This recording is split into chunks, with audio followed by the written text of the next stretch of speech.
Matt. Some areas have 15 times the need of others, but you all gave them the same amount of money.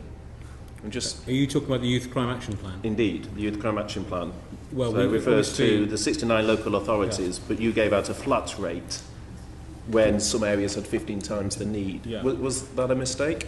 The 69 areas clearly were not all the local authorities in England, because it could have gone to all of them. So clearly some were sifted out. I'm talking within the 69. So within the 69, why didn't the government of the day decided, I think, actually for speed's sake, if I recall rightly, to get the money out, not to refine further? This is 2008. Was that one of the factors in the wide variations we see in the figure that Ian Swales referred to? Can you just point to the figure? Well, figure 10, I mean, it has a wide variation between Somerset and North Somerset, for example. I'm just trying to understand the wide variations. Oh, right. It just seems odd if you have a population of 69, and within that 69 some have 15 times the need of others, why you would give them all the same amount of money? Seems a bit bizarre. As Sir Suma said, it was a decision of the government of the day that this was the simplest and cheapest way, having made a needs judgment in the first place, to prioritise the 69 authorities. A needs judgment?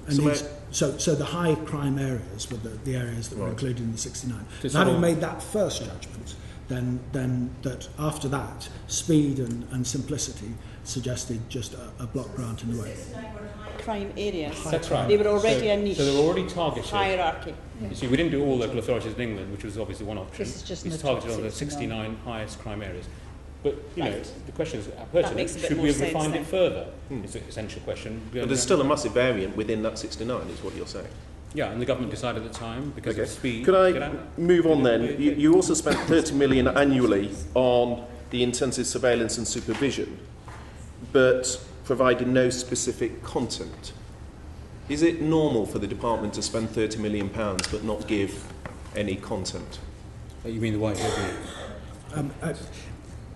Is it normal? Our programmes at the moment have more specific content, but at the time that was quite typical to set the very broadest framework for intensive surveillance and supervision, but then lead local authorities and their partners to determine the particular content. Yeah. But these are the most prolific offenders. You're spending £30 million of our constituents' money.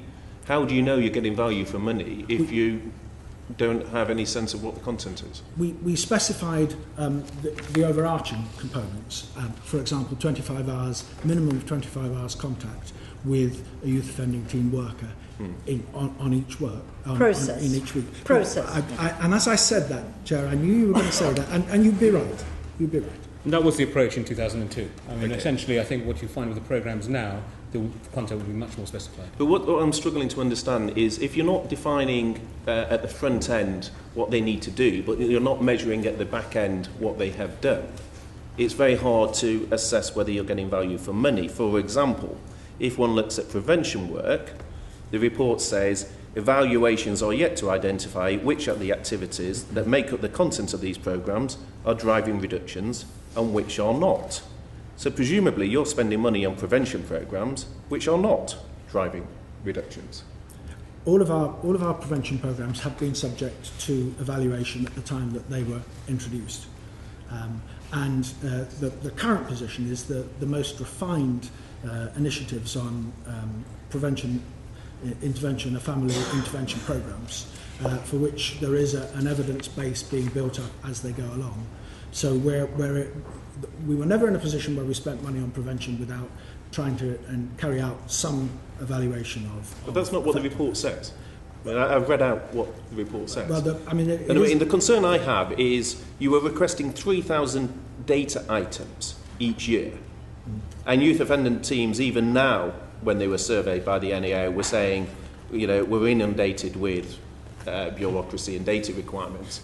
So there's no shortage of information you're requesting and the burden you're putting on the teams, but you're not actually evaluating and disseminating which are the best programmes and what is the best practice. So you're collating a load of data, goodness knows what for, but you're actually not improving the outcomes by evaluating the prevention programmes. That is what the report is saying. And some part of my answer to that does come back to the remark I made a few minutes ago, that the way in which the youth justice system is configured, it's designed to leave youth offending teams a considerable degree of flexibility in certain areas of their operation, and that would have been one.